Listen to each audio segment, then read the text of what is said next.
Good morning students. जैसे हमने कल पढ़ा था ट्रांजिशन मेटल, इसमें फर्स्ट ट्रांजिशन सीरीज में ओके सो हमने उसमें पढ़ा था कि what is D block. D block होती क्या है, तो हमने बोला था कि ऐसे एलिमेंट्स जिसके जो इलेक्ट्रॉन्स है वो लास्ट किस में जाते हैं, डी सब, तो उसको हम क्या बोलते हैं, डी ऑर्बिटल बोलते हैं। हमने ये बात किया था और हमने ये भी बोला था कि ट्रांजिशन मेटल किसको बोलते हैं। सो हमने बोला था कि ट्रांजिशन मेटल हम उसको बोलते हैं जिसमें क्या होती है, डी ब्लॉक में कैसी होती है, पार्शियल इलेक्ट्रॉन फील्ड होती है। इट मीन्स कि कैसी होती है, वो इनकम्प्लीट होती है, तब हम उसे जाके क्या बोलते हैं, ट्रांजिशन एलिमेंट बोलते हैं। बट मैंने ये भी बोला कि ग्रुप नंबर 12, क्या ग्रुप नंबर 12 जिंक, कैडमियम और मरकरी वाली जो ग्रुप है वो कैसी है, शूडो एलिमेंट्स है। क्यों, रीज़न हमने इसलिए बोला कि वो क्या है कि वो डी ब्लॉक के एलिमेंट्स तो हैं, उन्हें डी ब्लॉक में तो रखा गया है, प्लेस किया गया है, बट वो कैसी है, वो ट्रांजिशन क्या शो नहीं करती है। रीज़न क्या है इसका, क्योंकि उसके जो लास्ट इलेक्ट्रॉन है जो वो डी ऑर्बिटल में आउटर शेल में जो हमने क्या किया, इलेक्ट्रॉन फिल किया, वो कैसी है, वो पूरी तरीके से फिल्ड है, मतलब क्या है, फुल फिल्ड है। सो हमने बात किया था कि ट्रांजिशन सीरीज हम उसको बोलते हैं जिसके डी ऑर्बिटल कैसे होती है, इनकम्प्लीट होते हैं, ठीक है। बट इसमें कैसी थी, वो पूरी कंप्लीट थी, जिसके रीजन से हमने उसे क्या बोला कि वो ट्रांजिशन एलिमेंट्स नहीं है। डी ब्लॉक एलिमेंट्स तो है बट ट्रांजिशन एलिमेंट्स नहीं है। ये सारी चीज़ें हमने क्या किया था, रीड किया था। हमने उसकी कैरेक्टरिस्टिक की बात की थी, क्लासिफिकेशन की बात किया था। क्लासिफिकेशन में हमने क्या बात किया था कि थर्ड सीरीज में, मतलब ग्रुप नंबर कितने में, 4 में, group number 4, 5 sorry period number 4, period number 5, 6 और 7, ठीक है। ये 4 पीरियड्स जो हैं वो किसके होते हैं, डी ब्लॉक एलिमेंट्स के हैं। तो हमने बात किया था 3D सीरीज, ठीक है। किसकी बात की थी हमने, 3D सीरीज, 4th पीरियड किसकी,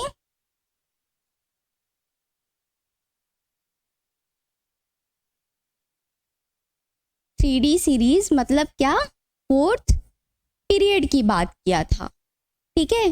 4th पीरियड में हमने क्या बोला था कि वो 4th पीरियड में क्या है आता है, ये बात किया था। 4th पीरियड में हमने बोला था स्कैंडियम, स्कैंडियम का कितना होता है एटॉमिक स्ट्रक्चर, 20। तो 21 से लेकर के कहाँ तक, जिंक 30 तक 3D सीरीज, मतलब 4th पीरियड में क्या होते हैं, प्लेस होते हैं। और इसमें टोटल कितने एलिमेंट्स हैं, 10 एलिमेंट्स हैं। कितने एलिमेंट्स प्लेस किया गया है, 10 एलिमेंट प्लेस किया गया है। तो ये सारी चीज़ें हमने क्या क्या कर लिया था, इसके बारे में स्टडी कर लिया था। और इसकी जो प्रॉपर्टीज़ है, किसी भी एलिमेंट्स की प्रॉपर्टीज़ किस पे डिपेंड करती है, डिपेंड करती है 2 फैक्टर पे।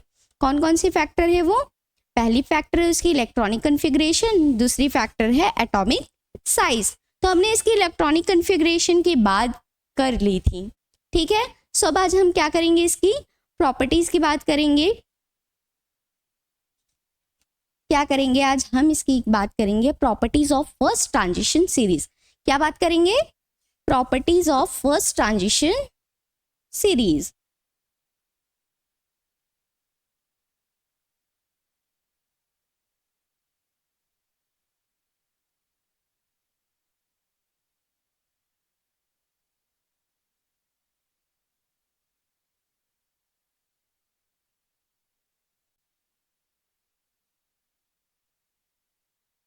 हम किसकी बात करेंगे, properties of first transition series की बात करेंगे, ठीक है। तो properties of first transition series में हम पहले क्या बात करेंगे, इलेक्ट्रॉनिक कन्फिग्रेशन की। किसकी बात करेंगे, इलेक्ट्रॉनिक कन्फिग्रेशन की। देन हम बात करेंगे atomic size and atomic radii. आप या तो इसको बोल सकते हो आयनिक रेडियाई भी बोल सकते हो। जब वो आयंस के फॉर्म में होंगे तो आप उसको क्या बोलोगे, आयनिक रेडियाई। बट वो न्यूट्रल होगी तो हम क्या बोलेंगे उसे, एटॉमिक रेडियाई। सो हम पहले बात करते हैं किसकी, इलेक्ट्रॉनिक कन्फिग्रेशन की।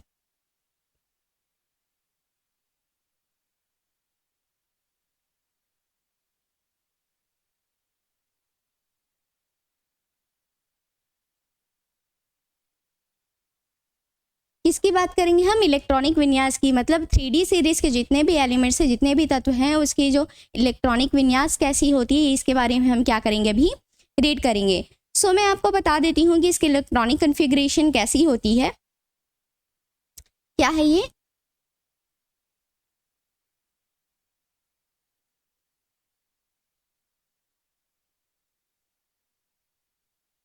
किस में आती है ये? 4th पीरियड में आती है। कौन से पीरियड में? 4th पीरियड में आती है। हमने बात किया 4th पीरियड में भी बात किया। फिर हमने क्या बोला कि ये 3D सीरीज है, 3D सीरीज है। ठीक है, ये क्या है? फर्स्ट ट्रांजिशन सीरीज है। कैसी है? फर्स्ट ट्रांजिशन सीरीज है। अब हम इसको कुछ भी लिख सकते हैं, या तो हम 3D सीरीज बोल सकते हैं या फिर फर्स्ट ट्रांजिशन सीरीज बोलते हैं। तो हमने बात किया पहले स्कैनेडियम, ठीक है। इसके बाद क्या आता है? Titanium, vanadium, chromium. क्रोमियम के बाद क्या आती है? मैंगनीज। फिर आयरन आता है। आयरन के बाद क्या आता है? कोबाल्ट। कोबाल्ट के बाद आती है निकल। निकल के बाद आती है कॉपर। देन लास्ट आती है जिंक। ठीक है, इतने की बात कर लिया था। तो हम क्या बात करेंगे? पहले इसकी इलेक्ट्रॉनिक कॉन्फ़िगरेशन की बात करेंगे। किसकी बात करेंगे हम? इलेक्ट्रॉनिक कॉन्फ़िगरेशन की। तो इसकी इलेक्ट्रॉनिक कॉन्फ़िगरेशन क्या होती है? पहले तो आप एटॉमिक नंबर जान लो। एटॉमिक नंबर 20 कितनी होती है? एटॉमिक नंबर एटॉमिक नंबर कितनी होती है इसकी?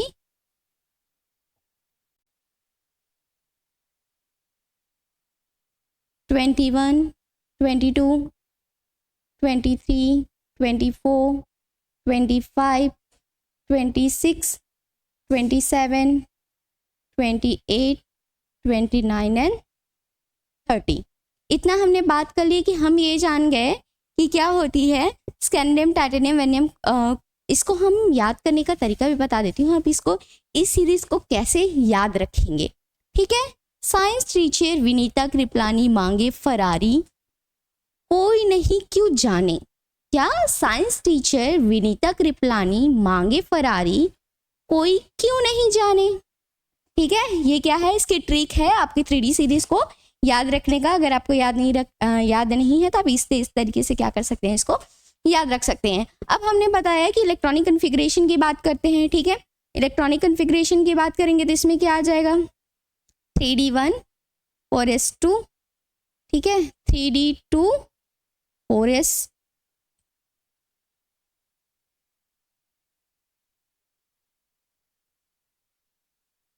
ठीक है। तो हम क्या बात करेंगे पहले?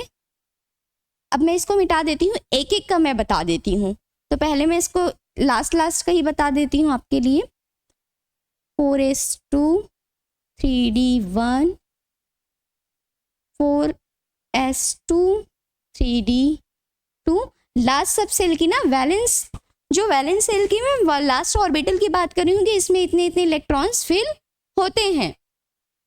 वेनेडियम का है 4s2, 3D3, इसका है 4s1, 3D5, इसकी है 4s2, 3D5, 4s2, 3D6, 4s2, 3D7, 4s2, 3D8,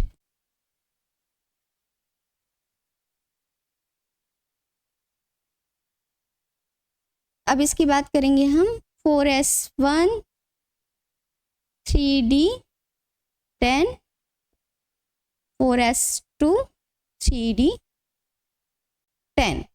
ठीक है, इतने की तो हमने बात किया, पर आपने नोटिस किया एक चीज। क्या नोटिस? कि मैंने क्रोमियम और कॉपर, ठीक है, क्या नोटिस करने वाली बात है? क्रोमियम और कॉपर में आप लोग बोलोगे कि मैम यहाँ तो होना चाहिए था, कैसा होना चाहिए था? यहाँ 4s2, 3D4 होना चाहिए था। आप यही बोलेंगे, यहाँ पे बोलेंगे मैम 4s2 होना चाहिए था, 3D9 होना चाहिए था, ऐसे ही बोलोगे ना। बट ये क्यों ऐसा होता है, ये क्यों जंप कर जाता है, ये मैं आपको आज बताने वाली हूँ। सो हम बोलते हैं क्रोमियम और कॉपर एक कैसी है? एक्सेप्शनल एलिमेंट्स है। और क्या है? ये एक अपवाद है। तो हम इसके बारे में भी स्टडी करेंगे, तो मैं आपको बताऊंगी पहले कि ये कैसी होती है। तो मैं दो आपके पूरे एक इलेक्ट्रॉनिक कन्फिग्रेशन बता दूंगी, इलेक्ट्रॉनिक विन्यास बता दूंगी, हम इलेक्ट्रॉन किसी भी ऑर्बिटल में कैसे फील करते हैं। ठीक है, स्क्रीनशॉट ले लीजिए।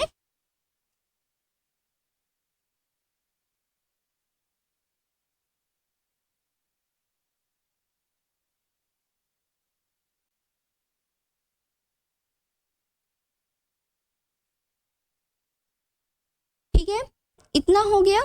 अब हम बात करते हैं इसमें, पहले की मैं एक स्कैनेडियम की बता देती हूँ और एक कोई से भी बता देती हूँ, फिर उसके बाद मैं कॉपर और क्रोमियम की बताऊंगी। तो पहला क्या है हमारा,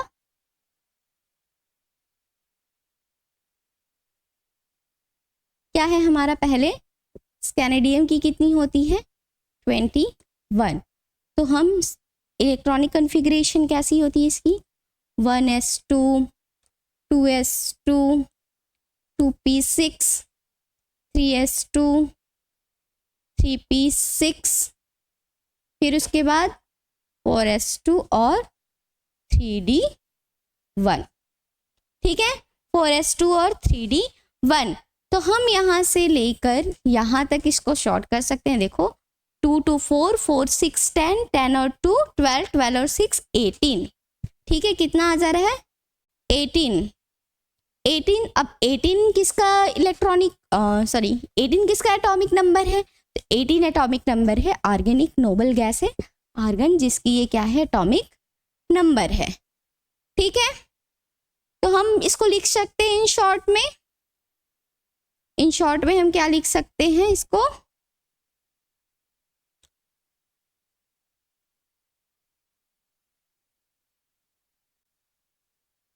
हम क्या लिख सकते हैं इसको, AR 4s2 3d1। जब भी आपको क्या करना रहता है, लास्ट शेल की जो वैलेंस शेल की इलेक्ट्रॉन याद रखनी पड़ती है 3D सीरीज में, तो आप क्या लगाएंगे, आर्गन को पहले लगाएंगे और लास्ट जो शेल में इलेक्ट्रॉन फिल हो रहे हैं उसको आप क्या करोगे, यहाँ पे लिखोगे। समझ में आ गया मैंने शॉर्ट में कैसे लिखा, देखो यहाँ तक 18, अब इतने लंबे चौड़े लिखोगे, इससे अच्छा आप क्या लिखोगे, आर्गन लिखोगे। आर्गन लिखने के बाद आप क्या करोगे, इसमें 4s2 मतलब कि इसमें 4s में 2 इलेक्ट्रॉन आएगी और 3d में 1 इलेक्ट्रॉन आएगी। इतनी बात हो गई, इसकी बात तो हो गई। ठीक है, किसकी बात कर लिया हमने, स्कैनेडियम की बात कर लिया। अब मैं बात करती हूँ एक और, आपको बता देती हूँ किसकी, मैग्नीज की बता देती हूँ। ठीक है, देखो कोई से भी मैं बता देती हूँ, आयरन मैग्नीज किसी का भी, चलो मैं बता देती हूँ आपको मैग्नीज का। मैग्नीज का एटॉमिक नंबर मतलब परमाणु संख्या मैग्नीज का कितना होता है, कितना होता है, 25। कितना होता है, 25 होता है। तो अगर हम इसकी इलेक्ट्रॉनिक विन्यास लिखेंगे तो क्या हो जाएगा, 1s2 2s2 2p6 3s2 3p6। ठीक है, 3p6 हो गया। अब क्या हो जाएगा, 4s2 18 हो गया, 19 20 20 3d5। ठीक है, 4s2 3d5। फिर वही बात कर लेते हैं हम, यहाँ से कितनी हो रही है टोटल, 18 और 18 किसका है, आर्गन का है। तो हम शॉर्ट में कैसे लिख सकते हैं, इसे कैसे लिख सकते हैं, AR 4s2 3d5। ठीक है, इतना समझ में आ गया। ऐसे ही अब बाकी के जो एलिमेंट्स है, बाकी जो तत्व है, titanium vanadium chromium manganese iron cobalt nickel copper zinc, आप इसमें से किसी को भी आप बना के देख सकते हैं, ये आपके काम आएगा। आपको आना चाहिए इसकी इलेक्ट्रॉनिक विन्यास निकालना और कैसे इलेक्ट्रॉन फील करते हैं ये। ठीक है, चलो स्क्रीनशॉट ले लो।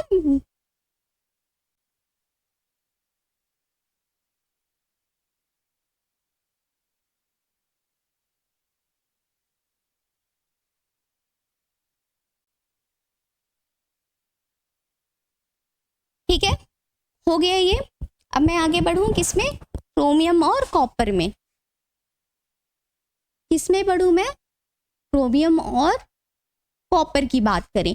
क्रोमियम का एटॉमिक नंबर होती है 24 और इसकी होती है 29। ठीक है, क्रोमियम की होती है 24 और इसकी होती है 29। और हमने बात किया क्या बात किया कि इसके लास्ट ऑर्बिटल में कितने होते हैं 4s1 3d कितने होंगे 5 और इसकी होती है 4s1 3d 10। ठीक है, इतना हमने बात किया था। बट एक्चुअल में इसकी कैसी होनी चाहिए एटॉमिक नंबर? जनरली हम बोलते हैं कि मैम इसकी एटॉमिक नंबर कैसी होनी चाहिए 1s2 2s2 2p6। आप लोग यही बोलते हो ना? चलो पहले मैं ये बता देती हूँ आपको कि मैम सबकी तरह तो इसकी भी होनी चाहिए।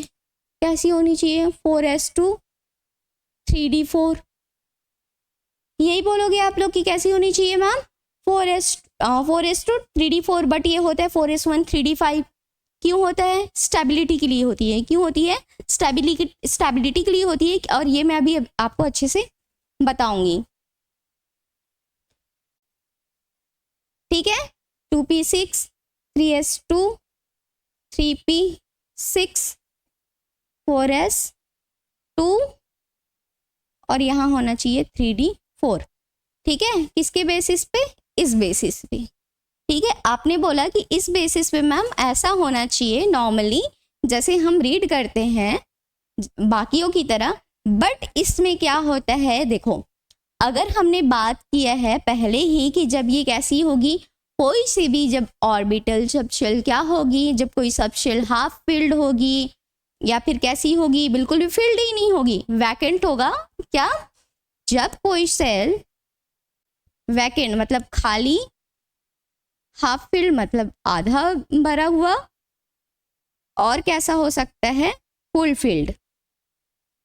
ठीक है, कैसी हो सकती है फुल फिल्ड। जब कोई भी जो ऑर्बिटल है या तो वैकेंट रहेगी खाली रहेगी या फिर आधा भरा रहेगा या फिर पूरा भरा रहेगा, इस कंडीशन में उसकी स्टेबिलिटी कैसी होगी? सबसे ज़्यादा होगी। ठीक है, किसी भी सब सेल की स्टेबिलिटी कब ज़्यादा होती है? जब या तो वो खाली रहेगा, जब या आधा भरा हुआ रहेगा या फिर वो पूरा हो रहा। मतलब क्या होगा? कोई वैकेंट होगा, हाफ होगा या फिर फुल फिल्ड होगा। तो ये क्या करेगा?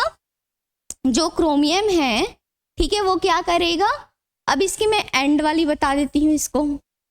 ठीक है, ये क्यों 4s1 में जाता है और क्यों 4 3d एक इलेक्ट्रॉन यहाँ जम कर जाती है? ठीक है, क्यों जम करती है ये मैं आपको बताती हूँ अभी। ये जम करती है अपनी स्टेबिलिटी के लिए। इसलिए स्टेबिलिटी के लिए। ठीक है, तो यहाँ पे क्या हो जाएगी 4s में। ठीक है, तो क्या होता है यहाँ पे आपका क्या लिखा है मैंने 3d 4s1 और 3d 5। ठीक है, मेन क्या होता है ये होता है। बट हमने बात किया 4s2 और 3d 4 की। ठीक है, अब 4s का जब हम इलेक्ट्रॉनिक कन्फिग्रेशन जब हम ऑर्बिटल में किसी भी फील करते हैं इलेक्ट्रॉन, तो 4s में कितने हैं? 2 इलेक्ट्रॉन हैं। 3d में कितने हैं? 1 2 3 4 5। इतना सब जानते हो। 5 में चल कितने इलेक्ट्रॉन? 1 2 3 4। बट मैंने क्या बात की है? ये स्टेबल तो है। क्या है? s वाली स्टेबल तो है। बट ये d वाली जो ऑर्बिटल है, क्या d वाली ऑर्बिटल कैसी है? वो अनस्टेबल है। कैसी है?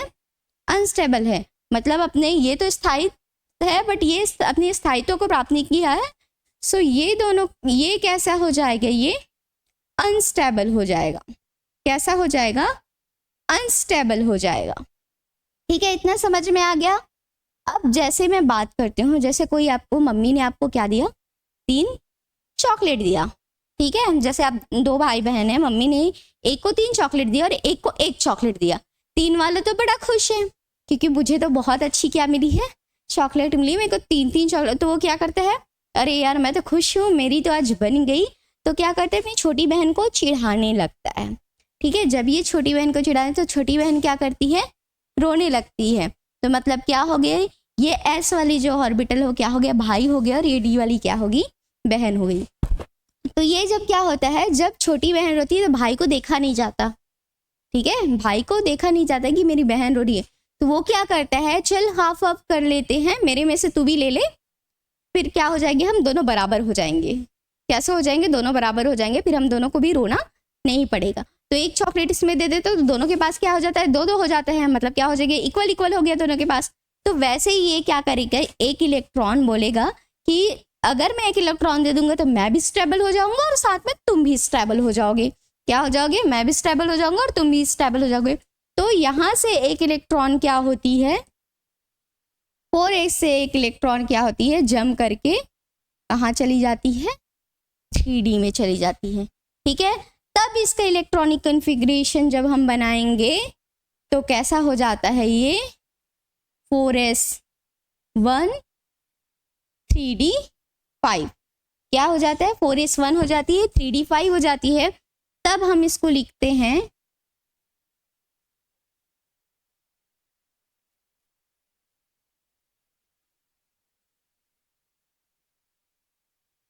ठीक है, क्या लिखते हैं हम, इस तरह से लिखते हैं, 4s में 1 3d में 5। तो देखो हमने बात किया था कि जब भी कोई भी इलेक्ट्रॉन ऑर्बिटल में जब फील हो, जब हाफ फील्ड होती है तो कैसी होती है, ये स्टेबल होती है। तो देखो 4s भी हाफ फील्डर, 3d 5 भी 4, तो ये कैसी है, ये भी स्टेबल हो गई, ये भी स्टेबल हो गया और दोनों मौज करने लग गए। क्या हो गया, दोनों स्टेबल हो गए और क्या हो गया, दोनों मौज करने लगे।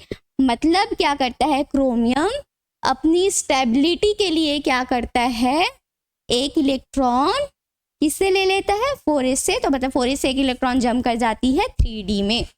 अब समझ में आया क्यों इसको एक्सेप्शनल बोलते हैं। इतना हो गया। अब इसके बाद मैं आपको बताती हूँ कॉजेस ऑफ एक्सेप्शन कॉन्फ़िगरेशन हमने बात किया, तो क्या कॉजेस ऑफ एक्सप्रेशन, तो मैं इसको आगे बताती हूँ आपको। कॉज ऑफ एक्सेप्शनल कॉन्फ़िगरेशन,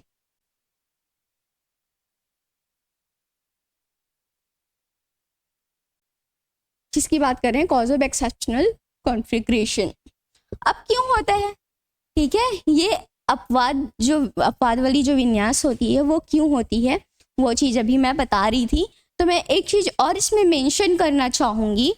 पहला क्या है, हमने पहले बात किया वैकेंट, खाली, ठीक है, वैकेंट की बात किया। वैकेंट के बाद हमने क्या बोला, हाफ फिल्ड, क्या बोला, हाफ फिल्ड। फिर हमने बात किया फुल फील्ड, ठीक है, बात किया फुल फील्ड की, बात किया हाफ फील्ड की, बात किया और वैकेंट की बात किया। ठीक है, तो हम एस कितने होते, एक, पी,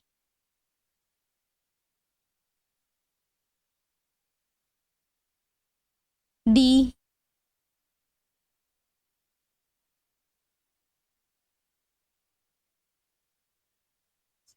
ठीक है, इतनी बात की। ये क्या है हमारी, एस 0 है, पी में भी कितने हैं, 0 है, मैंने कोई इलेक्ट्रॉन क्या फिल नहीं किया, कोई भी इलेक्ट्रॉन नहीं डाला, तो ये क्या हो जाएगा, डी 0, एफ भी कैसी है, 0 है।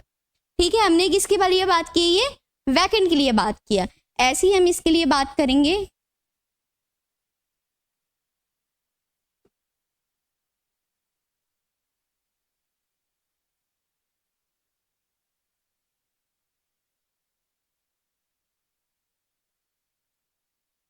ठीक है, देखो 1 1 2 3 1 2 3 4 5 1 2 3 4 5 6 7, ठीक है, ये क्या है हमारा S1 P3 D5 और ये क्या है F7, ठीक है, इतना समझ में आ गया, इतना क्या हो गया, समझ में आ गया। अब हम किसकी बात करेंगे इसमें, एस पे अभी फुल फील्ड की बात कर लेते हैं। ठीक है, फुल फील्ड में 2 इलेक्ट्रॉन हो गया, 1 2 3 1 2 3 4 5 6 1 2 3 4 5 1 2 3 4 5 6 7 8 9 और 10। 1 2 3 4 5 6 7 2 2 ज़ा 4 6 8 10 12 और 14। ठीक है, तो हमने क्या लिखा, S2 P6 D10 और F क्या हो जाएगी यहाँ पे 14। क्या हो जाएगी F 14। समझ में आ गया। हमने बात किया कि S में कितने इलेक्ट्रॉन हो सकते हैं, मैक्सिमम 2 इलेक्ट्रॉन। ठीक है, D में 10 इलेक्ट्रॉन, P में 6 इलेक्ट्रॉन और F में 14 इलेक्ट्रॉन आ सकते हैं। तो इसका जस्ट हाफ कितना हो जाएगा, ये लिख लो। तो जब ये होती है, ठीक है, कॉज ऑफ एक्सेप्शन की बता देती हूँ, जब ये होता है तब क्या होता है, ये पूरी तरह से स्टेबल होता है। कैसा होता है ये, इस कंडीशन में कैसी होती है, वो एलिमेंट्स कैसी होती है, स्टेबल होती है। कैसी होती है, स्टेबल होती है। सो सबको ये जानना बहुत जरूरी है। कैसी, ये जानना जरूरी है, सबको पता होता है कि क्या होती है, सेल। सेल से क्या बनता है, सब सेल। क्या बनता है, सब सेल। सब सेल से बनती है ऑर्बिटल। क्या बनता है, ऑर्बिटल्स। और ऑर्बिटल से बनती है, ऑर्बिटल में क्या होती है, इलेक्ट्रॉन। क्या होता है, इलेक्ट्रॉन। इतना सबको आना चाहिए, ये कॉमन है। अब कॉजेस ऑफ एक्सेप्शनल मैं बता ही रही हूँ, तो मैंने पहले क्रोमियम आपको बता दिया है। एक और बतानी है आपको, क्या बताना है एक और आपको, कॉपर। ठीक है, अब देखो आपने बोला कि एक क्वेश्चन आती है कि जो क्रोमियम और कॉपर है, क्या, जो क्रोमियम और कॉपर है वो 3D 4s से इलेक्ट्रॉन जम करके 3D में क्यों चला जाता है, वो 3D5 और 3D10 क्यों हो जाता है। तो रीज़न क्या है, क्या होती है इसकी एनर्जी। 4s और 3D की जो एनर्जी है उसमें ज़्यादा डिफरेंस नहीं होती, जिसकी एनर्जी लेवल में क्या होती है, ज़्यादा डिफरेंस नहीं होती है। तो क्या करता है, 3D से 4s से एक इलेक्ट्रॉन जम करके कहाँ चला जाता है, 3D में चला जाता है। किसके लिए, फॉर दी एक्स्ट्रा स्टेबिलिटी, मतलब ज़्यादा अपनी स्थायित्व को प्राप्त करने के लिए क्या हो जाता है, 4s से एक इलेक्ट्रॉन जम करके 3D में चला जाता है। इसी रीज़न से वो क्या हो जाता है, ये एक हो जाती है 3D5 क्रोमियम और वो हो जाती है 3D10। ठीक है, इतना हमने बात कर लिया, इतना हमने बात कर लिया, इतना समझ में आ गया क्या बोला। और हमने ये भी बात की कि जब भी कोई, ठीक है, क्या, जब भी कोई ऑर्बिटल हाफ फील्ड होगी, ठीक है, फुल फील्ड होगी या फिर वैकेंट होगा, तब उस एलिमेंट्स की जो स्टेबिलिटी है, जो उस ऑर्बिटल की जो स्टेबिलिटी है वो कैसी हो जाएगी, बहुत ज़्यादा हो जाएगी। मतलब वो कैसा हो जाएगा, पूरी तरह से स्टेबल हो जाएगा। ये चीज़ें हमने बात किया। फिर हमने बोला कि जब वो कैसी होगी, हाफ फील्ड और फुल फील्ड होगी, तब उसकी कॉन्फ़िगरेशन कैसी होगी, ज़्यादा प्रोवाइड होगा, ज़्यादा स्टेबिलिटी प्रोवाइड करेगा। तो हमने बोला कि क्या हो जाएगी, जिसके रीज़न से इसकी जो सिमेट्री है, डिस्ट्रीब्यूशन सिमेट्री सब सेल की, वो क्या हो जाएगी, डिस्ट्रीब्यूटरी सिमेट्रिकल हो जाएगी। और सिमेट्रिकल का मतलब होता है कि ये क्यों होता है ऐसा, ऐसा इसलिए होता है क्योंकि क्या करता है, जो सिमेट्री होती है, क्या होता है, जो सिमेट्री होती है, डिस्ट्रीब्यूशन सिमेट्री, वो सिमेट्री क्या करती है, क्या करती है, रिड्यूस द एनर्जी लेवल। क्या करती है, रिड्यूस द एनर्जी लेवल। इसकी एनर्जी लेवल को क्या कर देती है, रिड्यूस करती है। तो हमने बात किया कि क्या करती है, इलेक्ट्रॉन की जो एनर्जी लेवल है, reduce the energy level of electron. ठीक है, इन इलेक्ट्रॉन की एनर्जी लेवल को क्या कर देती है, रिड्यूस कर देती है। जब ये हो जाता है डिस्ट्रीब्यूशन सिमेट्रिकल, तब ये हमने बात कर लिया। ठीक है, देन इसके बाद हमने बात कर ली कि क्या हो जाता है, स्टेबल हो जाता है। तो क्रोमियम का हमें तो समझ में आ गया। अब सेम कॉपर का भी ऐसे ही निकाल लेंगे। ठीक है, क्या करेंगे, कॉपर का निकाल लेंगे। अब हमने बात किया एनर्जी लेवल कैसी कर देती है, ये रिड्यूस कर देती है। तो हम बात करेंगे भी एक्सचेंज एनर्जी की। हमने बोला ना कि 4s से एक इलेक्ट्रॉन किस में चली जाती है, 3d में चली जाती है। तो हमें ये बताना कैसी है, बहुत जरूरी है कि एक्सचेंज एनर्जी क्या होती है। ठीक है, क्या एक्सचेंज एनर्जी होती क्या है, क्या होती है एक्सचेंज एनर्जी, कोई बताएगा क्या होती है एक्सचेंज एनर्जी।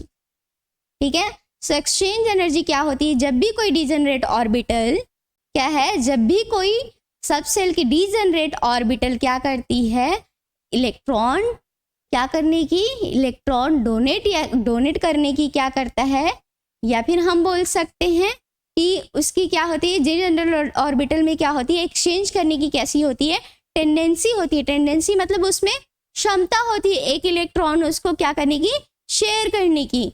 तब हम उसको क्या बोलते हैं, एक्सचेंज एनर्जी।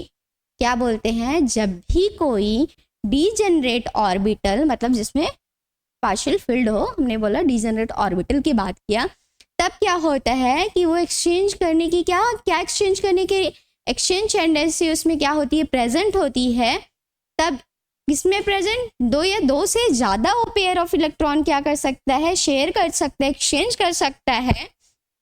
इसमें सेम स्पिन वाले में, ठीक है, सेम स्पिन प्रेजेंट होती है तब, सेम स्पिन प्रेजेंट होती है तब हमने बात किया। अब मैं क्या बात करूंगी, इसकी एनर्जी लेवल अलग है। ठीक है, मैं बोलूंगी 3p की एनर्जी लेवल अलग है। अब मैं बोलूंगी कि बेटा ये 3d में जंप करा दो। क्या करा दो आप इसे, 3d में, सॉरी क्या करा दो, 3d में जंप करा दो। ठीक है, तो क्या यहाँ से एक इलेक्ट्रॉन यहाँ जंप कर जाएगा क्या, नहीं, क्योंकि दोनों की एनर्जी लेवल कैसी है, बहुत ज़्यादा डिफरेंट है। ठीक है, इसकी एनर्जी लेवल कैसी है, डिफरेंट है। सो हम तब बात करेंगे जब किसी भी ऑर्बिटल सब शेल की एनर्जी लेवल कैसी होगी, सेम होगी। कैसी होगी, सेम होगी।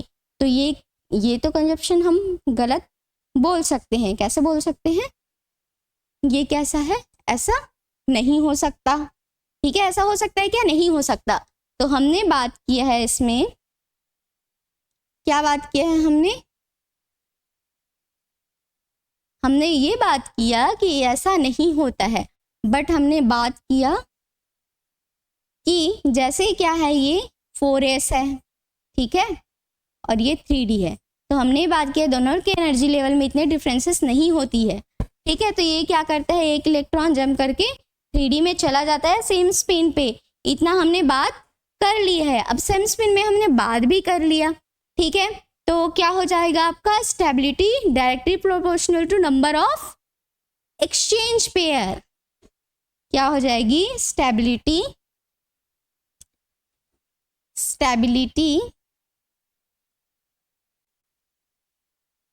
इज डायरेक्टली प्रोपोर्शनल टू किसका, नंबर ऑफ एक्सचेंज पेयर।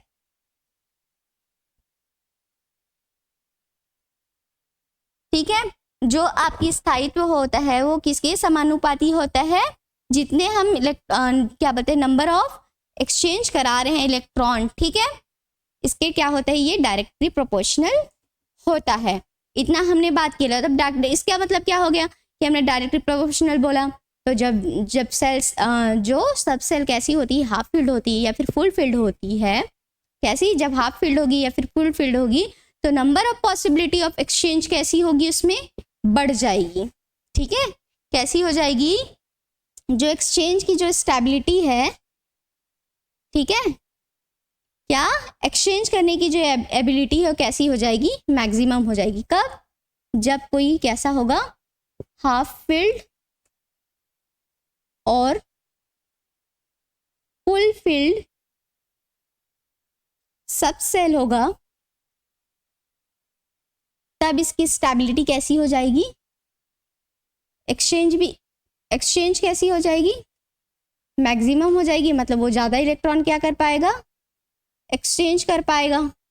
तो इसकी जब एक्सचेंज स्टेबिलिटी ज़्यादा हो जाए, एक्सचेंज मैक्सिमम हो जाएगा, तो क्या हो जाएगी इसकी स्टेबिलिटी भी कैसी हो जाएगी, स्टेबिलिटी भी कैसी हो जाएगी, मैक्सिमम हो जाएगी। ठीक है, इतना समझ में आ गया। स्टेबिलिटी भी कैसी हो जाएगी इसकी, मैक्सिमम हो जाएगी। तो मैं एक एक्सचेंज वाली बता देती हूँ, लाइक 3D4 में है। ठीक है, किसमें, एक मैं बता देती हूँ 3D4 में, 3D4। ठीक है, अब 3D4 बात किया हमने, 1 2 3 4 5।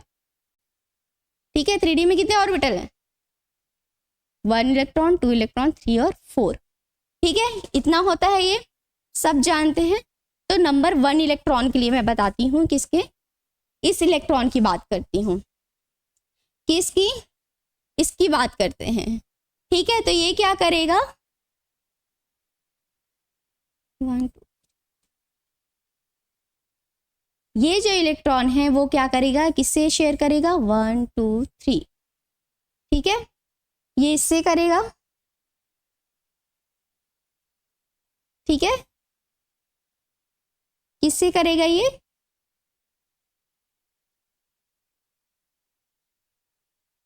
ठीक है। तो हमने बात किया कि ये इससे भी शेयर करेगा, इसके साथ भी एक्सचेंज शेयर करेगा और इसके साथ भी एक्सचेंज करेगा। तो नंबर ऑफ एक्सचेंज कितना हो जाएगा यहाँ पे, नंबर ऑफ एक्सचेंज कितना हो जाएगा यहाँ पे, कितना हो गया, number of exchange of first electron, पहले इलेक्ट्रॉन के लिए नंबर ऑफ एक्सचेंज कितनी होगी, 1 2 और 3। तो क्या हो जाएगा यहाँ पे 3। ठीक है, नंबर ऑफ एक्सचेंज इलेक्ट्रॉन कितनी होगी यहाँ पे, 3 हो गई, किसके लिए, फर्स्ट इलेक्ट्रॉन के लिए। और ऐसे ही मैं बात करूं सेकेंड इलेक्ट्रॉन के लिए। ठीक है, किसकी बात करूं मैं, सेकेंड इलेक्ट्रॉन के लिए, इसी में ही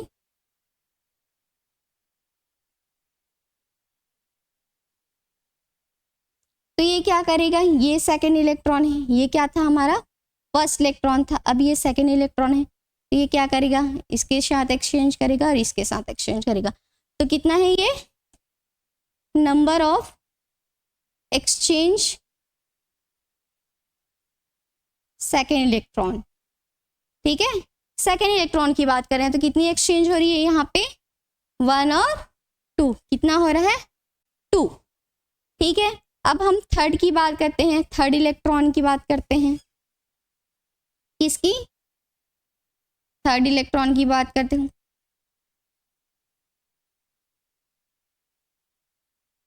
ये क्या है हमारी थर्ड इलेक्ट्रॉन है, तो ये क्या करेगा, इससे एक्सचेंज करेगा। तो नंबर ऑफ एक्सचेंज कितने इलेक्ट्रॉन एक्सचेंज, थर्ड इलेक्ट्रॉन में कितना आ जाएगा 1, कितना आ जाएगा 1 आ जाएगा। ठीक है, 1 आ गया यहाँ। तो देख लो total number of exchange, total number of exchange in 3D4 में कितना हो जाएगा, 3 + 2 + 1, कितना 3 + 2 + 1, तो टोटल कितना हो गया 6। ठीक है, इसके लिए हो गया। वही एग्जाम्पल हम क्या कर लेते हैं, 3D5 की बात कर लेते हैं। ठीक है, 6 बोला, यहीं पे हम क्या कर लेंगे, 3D5 की बात कर लेंगे। ठीक है, 3D5 में इलेक्ट्रॉन कैसे होते हैं, फिल करना है आपको, 4 और 5, 1 2 3 4 5। ठीक है, अब हम फर्स्ट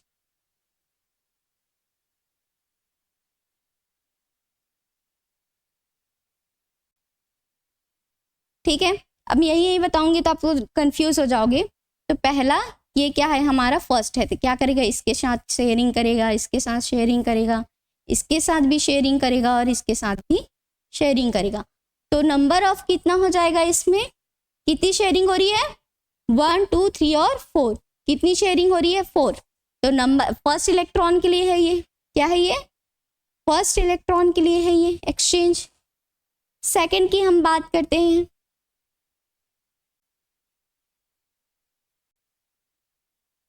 ठीक है, सेकंड की हम बात करते हैं, ये क्या है हमारा सेकंड है, तो ये क्या करेगा, इससे शेयरिंग करेगा, इससे शेयरिंग करेगा और इससे शेयरिंग करेगा। ठीक है, देखो एनर्जी लेवल सेम है, स्पिन भी कैसी है, सेम है। तो ये क्या करेगा, 1 2 और 3, कितनी शेयरिंग हो रही है यहाँ पे, 3 शेयरिंग हो रही है। कितने इलेक्ट्रॉन के लिए, सेकेंड इलेक्ट्रॉन के लिए।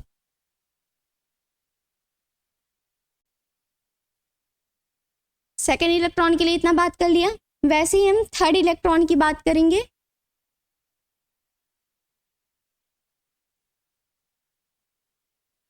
किसकी बात करेंगे, थर्ड की बात करेंगे। 1 ये क्या है, हमारा थर्ड इलेक्ट्रॉन है। 1 2, कितनी शेयरिंग, 2।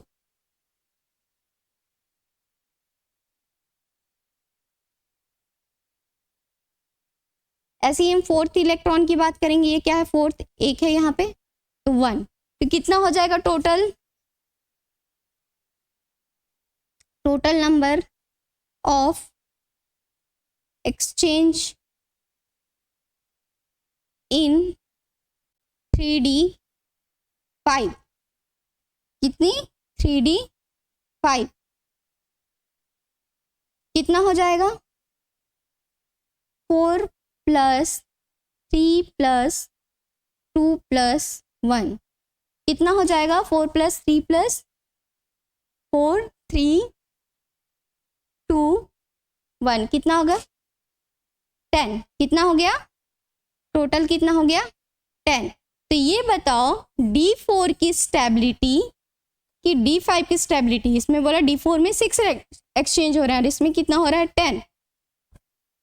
तो आप ये बताओ कि किसकी स्टेबिलिटी ज्यादा होगी, D4 की कि D5 की। ऑफ कोर्स किसकी होगी, D5 की। हमने बोला कि जो एक्सचेंज जिसकी क्या होगी, एक्सचेंज पेयर ज्यादा होगी, मैक्सिमम होगी, उसकी स्टेबिलिटी उतनी ज्यादा होगी। ठीक है, अब समझ में आ गया। चलो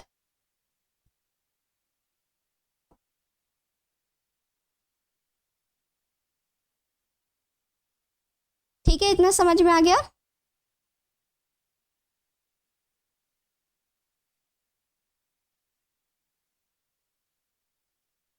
रंजीता, रंजीता,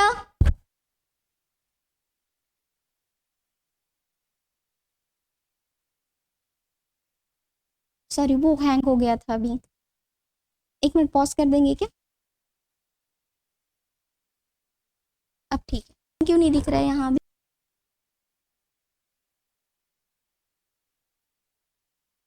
हो गया स्टार्ट। सो बोल सकते हैं D5 ऑर्बिटल कैसी है, मोर स्टेबल देन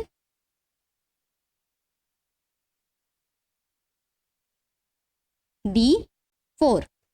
ठीक है, क्या बोला हमने, D5 कैसी है, ज्यादा स्टेबल है किससे, D4 से। ठीक है, इतना समझ में आ गया, इतना तो समझ में आपको आ गया। स्टेबिलिटी रूल भी आपको क्या होगी, समझ में आ गई। ठीक है, अब हम बात करेंगे, हमने बात किया कि टोटल नंबर ऑफ एक्सचेंज कैसी है, D5 में कितनी है, 4 3 2 और 1 है। तो टोटल काउंट करने के बाद क्या हो जाएगी, वो 10 हो जाएगी। सो हम बोल सकते हैं that's why D5 is more stable then the D4 orbitals. ठीक है, इतनी हमने बात कर लिया। अब हम प्रॉपर्टीज में जाएंगे। सेकेंड इसकी प्रॉपर्टी क्या हो जाएगी, एटॉमिक साइज, क्या एटॉमिक साइज और क्या इसकी एटॉमिक साइज और एटॉमिक रेडियाई, क्या क्या, एटॉमिक रेडियाई। ठीक है, मतलब क्या, परमाणु का जो आकार है और क्या हमारी जो परमाणु की जो त्रिज्या है, वो इसके बारे में हम अभी स्टडी करेंगे। ठीक है, कैसी होती है। तो हमने बात किया है, हम जनरली जानते हैं, हम इसकी 2 फेजेस में बात करेंगे। पहले हम किसके बात करेंगे, अलोंग द पीरियड बात करेंगे, और सेकंड हम बात करेंगे अलोंग द ग्रुप। ठीक है, अब इसका मतलब क्या कि अलोंग द पीरियड बोल रही हूँ, अलोंग द पीरियड मतलब लेफ्ट टू राइट, कहाँ, लेफ्ट टू राइट की तरफ हम बात करेंगे पीरियड में, ठीक है। कैसे, इस तरह से हम बात करेंगे, ठीक है। अब इसकी बात करेंगे हम अलोंग द ग्रुप की हमने बात किया है।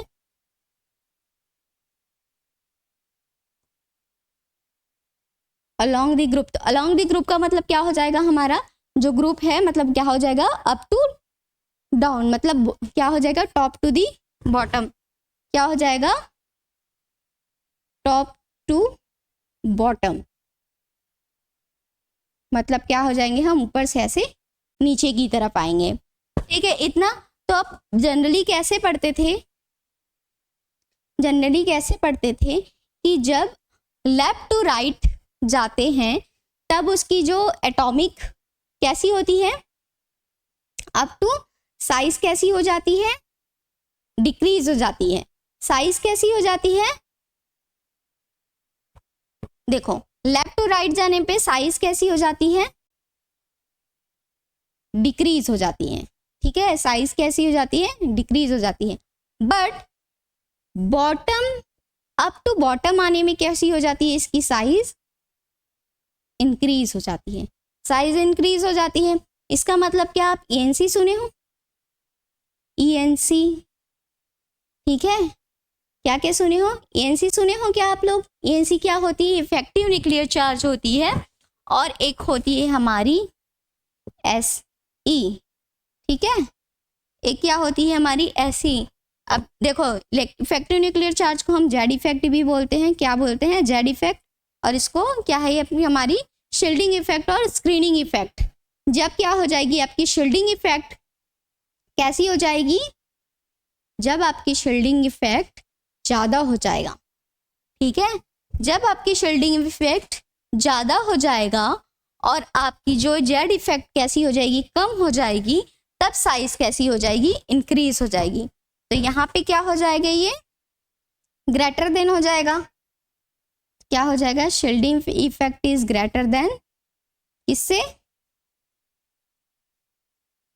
किससे हो जाएगी हमारी, ईएनसी, ठीक है। यहाँ पे क्या हो जाएगी, ये हमारी ईएनसी कैसी हो जाएगी,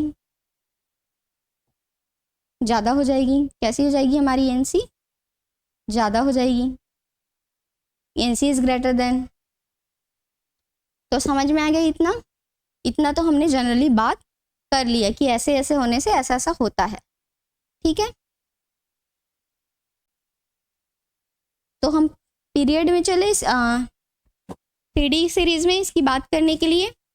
तो हमने बात किया स्कैंडियम की, हम बात करते हैं, इसकी बात करेंगे, पहले ही है हमारी स्कैंडियम,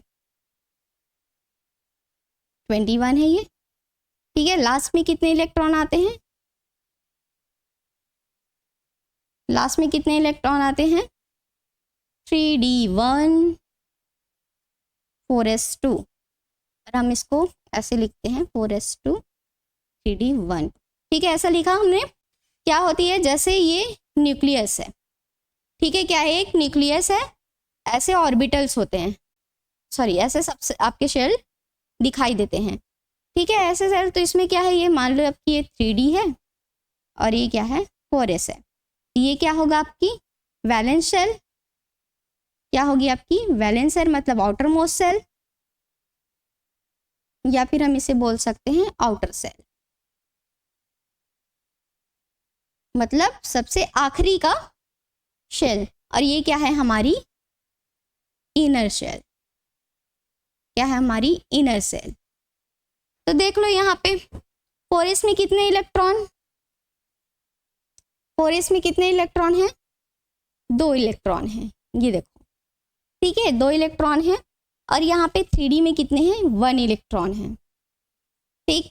तो हमने अभी बात करते हैं, पहले मैं इससे बता देती हूँ कि जब किसी भी सब सेल से न्यूक्लियस की जो डिस्टेंस होती है, जो उसमें अट्रैक्शन, वो क्या होती है हमारी, ये दोनों के बीच की जो डिस्टेंस होती है न्यूक्लियस से किसी भी सेल की, मतलब 2 इलेक्ट्रॉन की अगर हम बात करें, तो ये क्या होती है हमारी एटॉमिक रेडियाई, क्या होती है एटॉमिक रेडियाई, ठीक है, इतना समझ में आ गया। तो इन दोनों के बीच जो अट्रैक्शन होगी,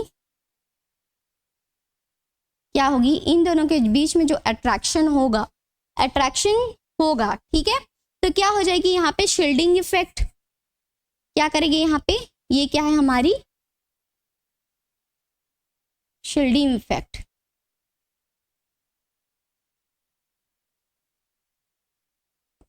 और ये क्या है हमारा जेड इफेक्ट। जेड इफेक्ट मतलब हमारा क्या, न्यूक्लियर, क्या बात करेंगे हम इसकी, न्यूक्लियर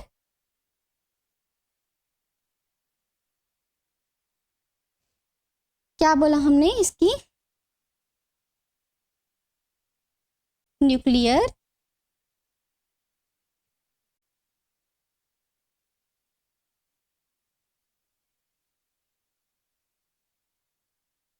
हमने बोला कि न्यूक्लियर इफेक्टिव न्यूक्लियर चार्ज, क्या बोला, इफेक्टिव न्यूक्लियर चार्ज क्या होती है ये, इसको हम या तो लिख सकते हैं इफेक्टिव न्यूक्लियर चार्ज। ठीक है, इतना समझ में आ गया इफेक्टिव न्यूक्लियर चार्ज। तो क्या होता है जब ये इफेक्टिव न्यूक्लियर चार्ज हमने बोल दिया, ठीक है, इसमें तब क्या होती है, देखो अब आउटर सब सेल में ज्यादा इलेक्ट्रॉन है और इसमें कैसी इनर में कम है, तो ये क्या करेगा, ये जो हमारा न्यूक्लियस है वो क्या करेगा, इससे अपनी तरफ क्या करेगा, बहुत ही फोर्स ऑफ अट्रैक्शन से क्या करेगा, ये अपनी तरफ उसे अट्रैक्ट करेगा, अपनी तरफ क्या करेगा, उसे खींचेगा, पुल करेगा कि तू मेरे पास आ जा। ठीक है, जब इसके पास आ जाएगा तो ये क्या हो जाएगा, थोड़ा थोड़ा सिकुड़ने लग जाएगा। कैसा हो जाएगा, ये सिकुड़ने लग जाएगा। तो क्या हो जाएगी इसकी साइज, मतलब इसमें क्या है, हमने बोला जब आउटर सेल में क्या है, इसमें ये क्या हो जाएगी हमारी जेड इफेक्ट। कैसा लग रहा है यहाँ पे, जेड इफेक्ट क्या हो रही है, इंक्रीज हो रही है। ठीक है, क्या हो रही है, जेड इफेक्ट इंक्रीज हो रही है। देखो जब इनर शेल में, पहली कंडीशन सुन लो, इनर सेल में जब इलेक्ट्रॉन की क्राउड कैसी होगी, ज्यादा होगी,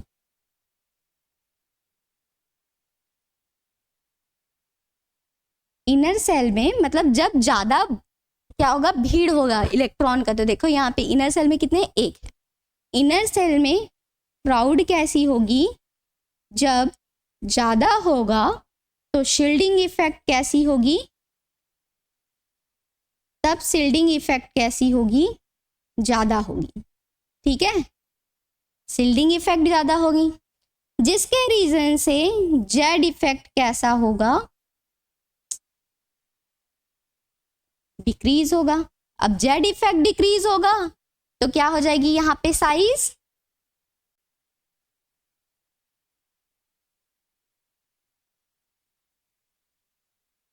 तब क्या हो जाएगी atomic size and atomic radii कैसी हो जाएगी, इंक्रीज हो जाएगी। कैसी हो जाएगी, इंक्रीज हो जाएगी, बढ़ जाएगी। ठीक है, इतना समझ में आ गया। ये कैसी है, हमारी पहली कंडीशन है। सेकंड कंडीशन मैं इस साइड बता देती हूँ आपकी सेकंड कंडीशन। सेकंड कंडीशन जब सेकंड कंडीशन में हम बोलेंगे जब क्या हो जाएगी,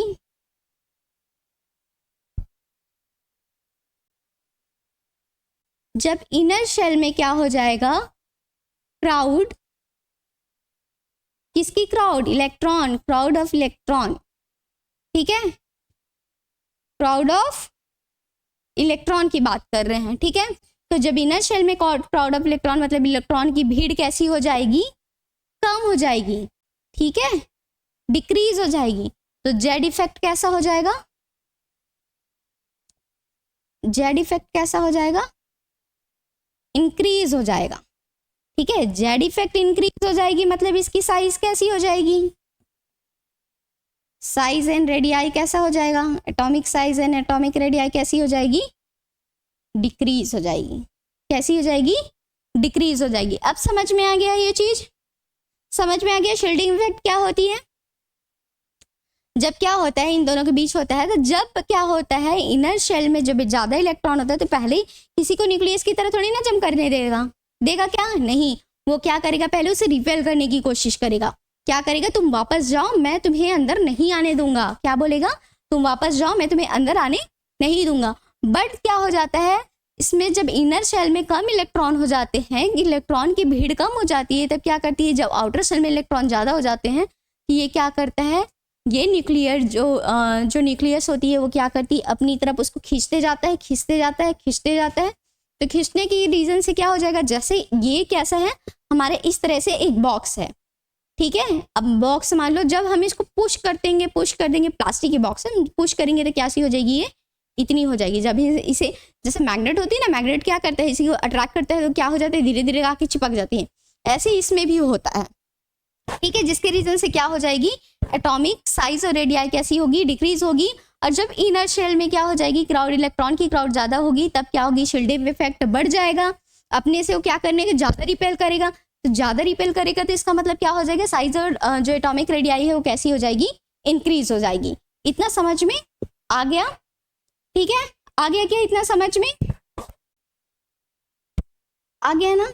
अब यहीं पे हम कॉपर वॉपर की बात करते हैं, तो मैं एक एग्जांपल दे दूंगी आपकी कॉपर की, इसके एग्जांपल दे दूंगी मैं एक कॉपर की। चलो, कॉपर का कितना होता है, लास्ट में कॉपर की कितनी होती है, 4s1 3d10, ठीक है। तो ये मान लो हमारी क्या है, न्यूक्लियस है, क्या है हमारी एक, ठीक है, हम किसकी बात कर रहे हैं, कॉपर एटम की बात कर रहे हैं। तो कॉपर एटम में पहले क्या है, न्यूक्लियस है, इसकी शेल की बात करते हैं, ठीक है। तो हमने बात किया 3D, तो हम आउटर मोस्ट की बात करते हैं, तो इतने सारे शेल बनाने की ज़रूरत नहीं है। कैसी है, क्या नहीं है, ठीक है। हम इसकी बात करते हैं, ये क्या है हमारी 3D और ये क्या है 4s। 3D में कितने इलेक्ट्रॉन, 10 के 10 इलेक्ट्रॉन, और इसमें 1 इलेक्ट्रॉन। तो देखो यहाँ पे क्राउड किसकी ज़्यादा हो रही है, किसकी क्राउड ज़्यादा हो रही है, इलेक्ट्रॉन की क्राउड कितनी है, 1 2 3 4 5 6 7 8 9 और 10। बट 4s में कितने हैं, 1, ठीक है। तो इनके बीच में, ठीक है, इनके बीच में क्या होगा, रिपेल, क्या करेगा ये, रिपेल करेगा। सेम सेम होता है तो क्या करते हैं, रिपेल करने लगता है, वापस बोलता है भग तू मत आ मेरे पास। क्या बोलेगा ये, अपने इधर अपनी क्या करेगा, वो शील्ड बनाएगा। क्या करेगा, वो शील्ड बनाएगा यहाँ, जिसको हम बोलते हैं SE, शील्डिंग इफेक्ट, ठीक है। क्या करेगा, अपनी शील्डिंग बना लेगा, या फिर हम बोलते हैं उसको स्क्रीनिंग इफेक्ट, ठीक है। तो ये क्या बनेगा, शील्ड बनाएगा, और ये बोलेगा कि मैं तो अपने से नीचे क्या, देखो अब यहाँ पे मैं खड़ी हूँ, ठीक है, यहाँ कोई और पर्सन खड़ा है, यहाँ कोई और पर्सन खड़ा है, अब मुझे बेनिफिट है इधर, ठीक है। तो क्या मैं बोलूँगी कि ठीक है आबेल मुझे मार, नहीं ना। तो क्या होगा, ये क्या करेगा, अपने से रिपेल करेगा, तो वापस जा, मैं तुझे नीचे आने नहीं दूंगा, क्योंकि मेरी प्रपोर्शन पहले होगी, तेरी नहीं होगी, ठीक है। तो ये क्या करेगा, रिपेल करेगा। अब हमने बात किया कि न्यू शेल जब ऐड हो रही है, ठीक है, न्यू शेल, सॉरी, जब इलेक्ट्रॉन क्या होगी, जब इलेक्ट्रॉन यहाँ पे बढ़ रही है, इलेक्ट्रॉन बढ़ रही है मतलब क्या होगा, यहाँ पे नंबर ऑफ प्रोटॉन भी कैसी होगी, बढ़ेगी ना।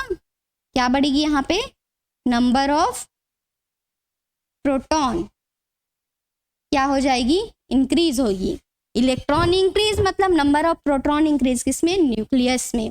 इतना हमने बात किया कि नंबर ऑफ प्रोटॉन इंक्रीज हो गया, तो क्या करेगा ये, अब इसमें क्या हो जाएगी, 1 इलेक्ट्रॉन है, तो ये क्या करेगा, अपनी तरफ ज़्यादा तो अट्रैक्ट नहीं कर पाएगा। क्यों, रीज़न क्या है, क्योंकि इसमें क्या है, हमारे इनर शेल में क्या, हमारी इनर शेल में क्या है, ज़्यादा इलेक्ट्रॉन प्रेजेंट है, मतलब इलेक्ट्रॉन की क्राउड ज़्यादा है। तो इस कंडीशन में क्या हो जाएगा, इसकी साइज क्या हो जाएगी, साइज अब हम बात करते हैं इंक्रीज हो जाएगी। देखो यहाँ पे क्या हो जाएगा, जेड इफेक्ट जेड इफेक्ट क्या हो रही है, डिक्रीज हो रही है, और हमारी शील्डिंग इफेक्ट कैसी हो रही है, इंक्रीज हो रही है। तो इस कंडीशन में हमने बोला कि क्या होती है, atomic size and radii, atomic size and radii कैसी होती है, atomic size and atomic radii कैसी हो जाएगी, इंक्रीज हो जाएगी। कैसी हो जाएगी, इंक्रीज हो जाएगी। समझ में आया, इंक्रीज हो जाएगा। इतना क्लियर है क्या होता है,